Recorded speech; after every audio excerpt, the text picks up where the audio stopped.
Yes, I'm gonna be honest. I really don't want to do a review for this series. Not because I don't like it.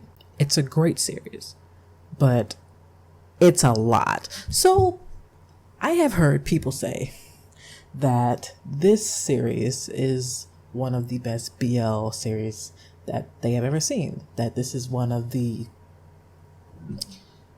most prolific, one of the most intense, and all that, right? That's a really high standard, because there's thousands, maybe even millions of BL films, not even just Asian ones, like in other countries, you know. So that's a very, very high standard to live up to, right? Now, did it live up to that standard? Let's talk about it. Let's talk about it. Let's talk about it. We are talking about Until We Meet Again, the series. In all seriousness, though, like this series makes me feel really complicated. And it's not because I believe it's a bad series, not by a long shot. No, ma'am. No, sir. No hand, no turkey. No. It makes me feel complicated because part of me doesn't understand. And I will explain, right? So, short cliff notes, okay? We have Pharm, okay? I will briefly talk about the side couple, but they don't really shine that much, and I like them personally, but they're not the main focus here, okay? They're not the main focus of the story. The main focus is Pharm, okay, and Dean, and Intat, and Kon, okay? These are our main motherfuckers, okay? This is who we're focusing on, all right? Like I said, I will briefly mention the side couple, which is Team. Anyway,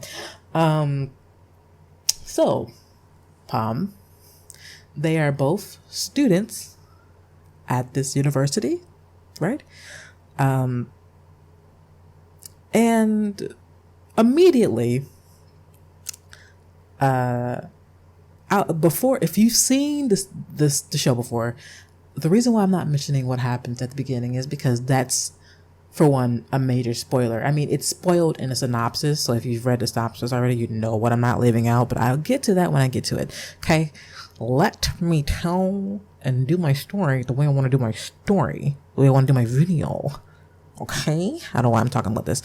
So the university students, right? And something seems immediately off, right? Because when they first interact with each other, when they first look at each other, Pharm, he sees this picture of Dean, and at this point they don't know each other's name, but he sees this picture and he's like, why do I feel sad when I look at him, right? Like, why is he giving me the feels? No, twice. Like, why is he giving me gitchy gitchy goo? Like, you know, like, why is he making me sad, right, when I look at him? And long story short, Pharm and Dean are connected in a way that is too much for a lot of people to comprehend and understand. Okay, I understand this. That's not the part of the story that I don't understand, right? So basically, for the next 10 episodes, right? Maybe 15 episodes actually, because this show has 17 episodes, and I finished it in 2 days. So proud about that. So for the next several episodes is them trying to understand why they're linked in such a weird way, right? So as they start to understand themselves more, we start realizing that Pharm is having these dreams, visions of these people who he never really knew who they were, but whenever he does have these dreams or visions, and when he wakes up, he finds himself crying, right? And he's having this conversation one time with Dean, and he mentions that when he was little, because before this conversation, he had like a panic attack because he heard like this loud explosion. And he mentions to Dean, he says that he's had this, this fear since he was a child. And when they go to the doctors to figure out, what's going on, the doctor, asks him, oh, have you had any like trauma related to like loud noises or whatever when you were little? And Pharm is like, no. She said, my mom told me that I've always just, been afraid of these loud sounds, right? And it's a lot. I'm sorry. The idea here is that, as they're starting to understand each other more, they start realizing that they have a lot more similarities to each other. For example, they have matching birthmarks on their temples. I'll go back to that in a second. They both have like these visions of like the same people that either make them freeze up or have a panic attack or whatever. And Pharm mentions that these visions or these dreams weren't as bad until he saw Dean, right? So it's time to explain the other part of the story because I have to explain that before I explain the rest. So literally the first 5 minutes of the first episode, we witness a double seppuku, okay? Where there's this conflict between one of the dads and his son and another dad and his son. And it leads to both of the boys taking their lives. Okay.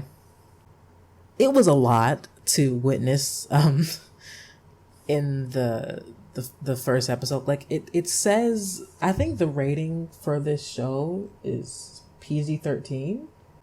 Yeah, it's rated PG-13, but I think personally it should be rated like, not like, maybe not R, but like maybe like, I don't know what the in-between of PG-13 and rated R is. Whatever that is what this should be rated. Because yes, it may not be like sexual, but like you don't see them do the seppuku. You hear it, you hear the seppuku. You hear the seppuku. So maybe it should be rated a little higher, in my opinion. So we come to realize that these two boys who took their lives are Intut and Korn. Okay? These two boys.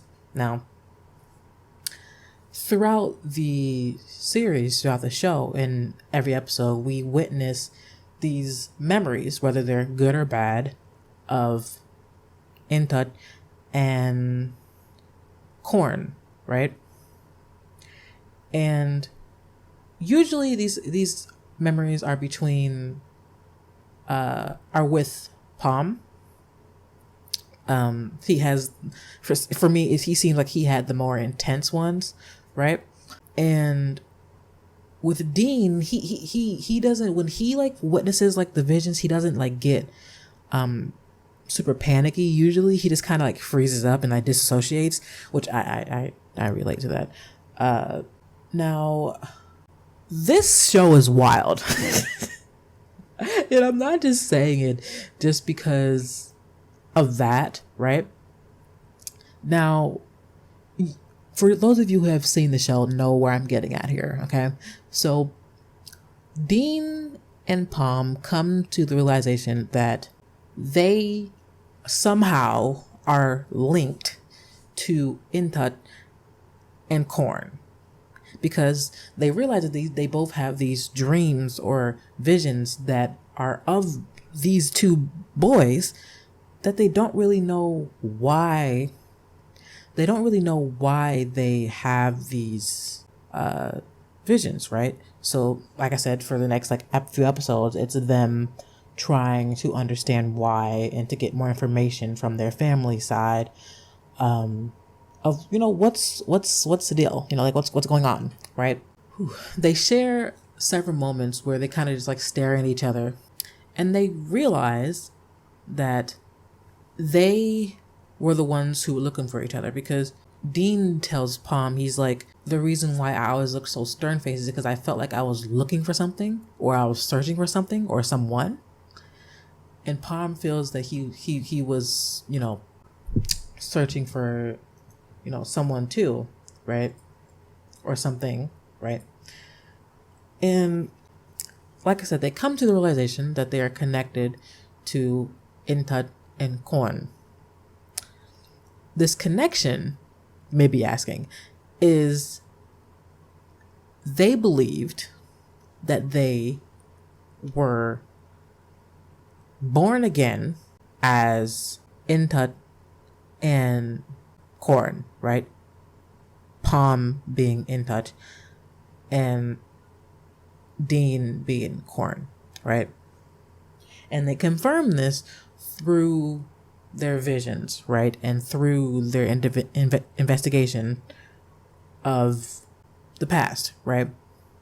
Now, the discrepancy here is that the in-between from Intut and Korn, committing seppuku, and now Pharm and Dean being together is 20 years? 30 years? It's like 20, 30 years, something like that. It's been a minute, right? And it's not a discrepancy, but it's just, a time frame. This is a lot on my mind right now because I finished it yesterday. It's a lot's going on right now. With finding this out, they start to, love on each other a little more. Then Dean gets a little too curious. Okay? He gets a little too curious because he wants to find out more about Intut and Korn, and what really happened, or like what was going on. He asks one of his friends to get some information about this, right? So a few episodes later, the friend comes back and he gives him this picture of Intut, right?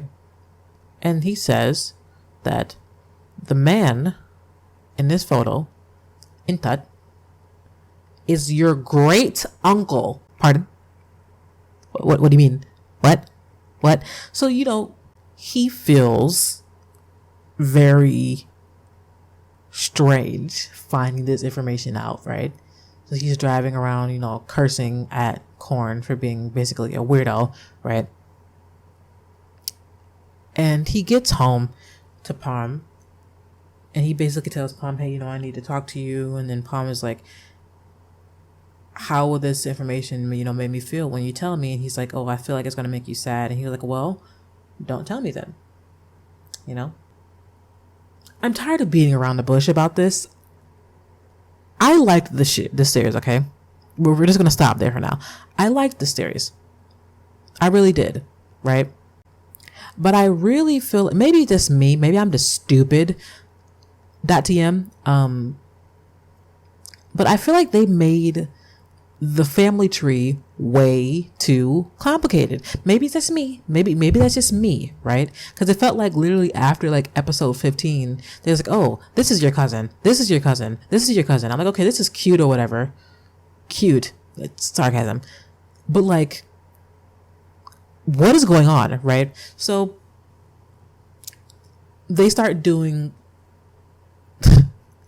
sleuthing work, trying to figure out what's going on with the visions and stuff, right? And near the end of the show,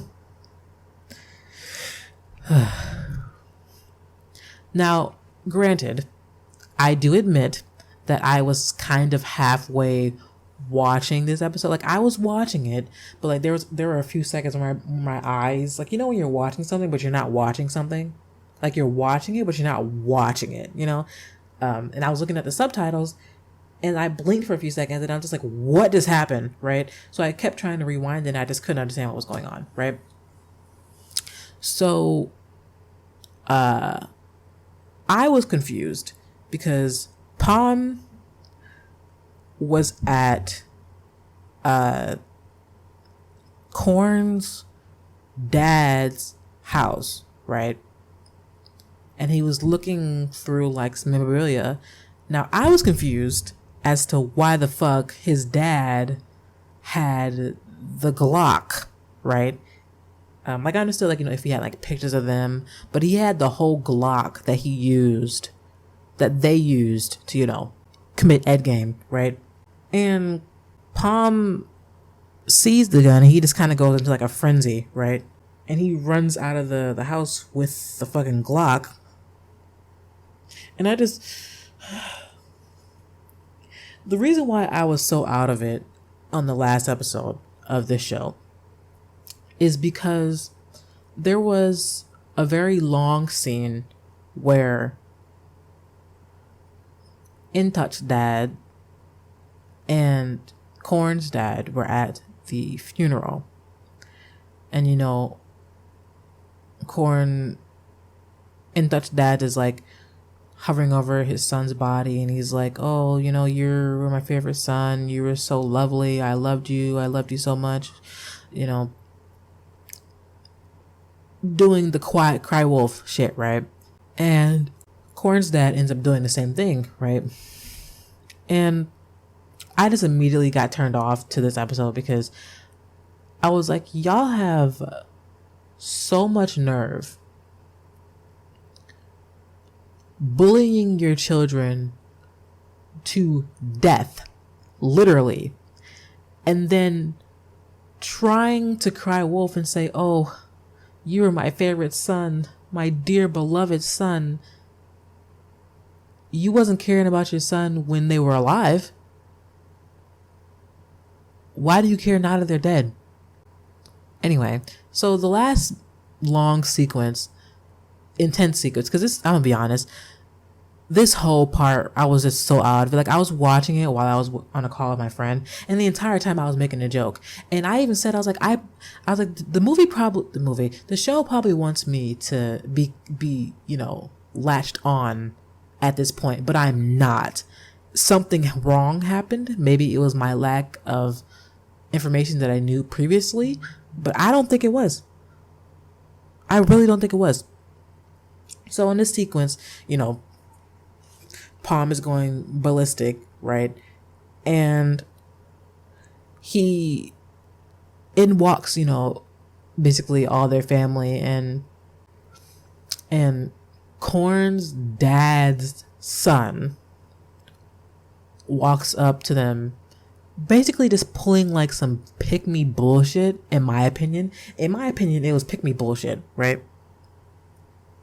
Because as he's looking at his reincarnated cousins, right,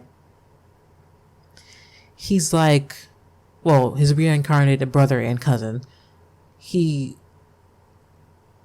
like talking to them, doing this pick me shit, like, oh, your dads, they were taking care of this house for like 30 years. Oh, they loved you so much. Oh, they were in so much pain. I will beat the fuck out of you. Like, what do you mean? I'm sorry. You want me, as a person who was reincarnated 30 years later, to feel bad for you? The one who is the reason for my death? Well, was the reason for my death? And you want me to say I'm sorry for being mean to you? For making you cry? For making you sad? He literally said that. He's like, oh, they were really sad. Well, guess what? They were alive. And fucking Korn were not alive for those 30 years. Yes, they may have been floating souls, but they didn't have a fucking vessel. They had to wait 30 years to be with each other again. I don't think you understand how fucking long it is. 30 years. 3 decades. I haven't even been alive for 3 decades. Like, Like, and then they want these poor souls, these destroyed souls who were searching for each other for so long, to feel bad for the family because they ended their lives. And that was the part of the episode where I just stopped caring. And yes, I do probably take responsibility for that in terms of like my personality and how I am as a person. But what you're not gonna do is, if I commit in game and then I'm reincarnated several decades later, and then when I'm with this person, trying to love this person, trying to be with this person, and you have the nerve to tell me that I should feel bad for you as the person who hurt me, as the person who is the reason why I was even reincarnated in the fucking first place? Give me a fucking break. Seriously, give me a break. It got so bad when I was watching it that I was literally just like, boo. I was literally booing the show. It's not like they're not live. It's not a live performance. And I was booing them. I was cracking jokes, and like I said, I don't hate this series. I really don't. Really believe it's one of my favorite like BLs that I've watched. But come on, that ending sequence with the son in Natouch and team, where they're like, you know, in the house where they, you know, ended their lives. It was really giving me pick me, and it was also giving me victim blaming. The nerve. It makes me so mad. I'm sorry. It makes me very upset that the abusers, the culprits, were crying wolf. Even 30 years later, they're still crying wolf. And like I said, maybe this is just me misinterpreting the story. Maybe this is me just misinterpreting what the real meaning is. And I even said before this scene even got up, because like I said, I was on a call with my friend. I was like, please don't make this be a show where the moral of the story is hurt people. I was like, please do not tell me that's the moral of the story. And literally 2 seconds after I said that, one of the characters said something on the lines of that. I was like, you've got to be kidding me. I know that this show was released like several years earlier, but it was released last year on Viki. When I first finished watching it yesterday, I mentioned that I wanted to rate it like 9.5, 9.4. It's like a 9.1 now that I'm like speaking this out and talking about it. Like, I'm not reviewing the show. I'm not. No, I'm not. I may revisit this like little rant, but I don't have the mental capacity to review this because I will lose my brains. To understand this family tree, I literally had to write down on my phone a family tree, and it was still wrong. Anyway, I'm done talking about this. I'm done. Because I'm still mad. Because I finished watching it yesterday. So anyway, that was a quick rant on Until We Meet Again. On the surface, it is a great series. It is a great show. But I truly, and with my whole soul and core, believe that the plot in some parts was way too complicated.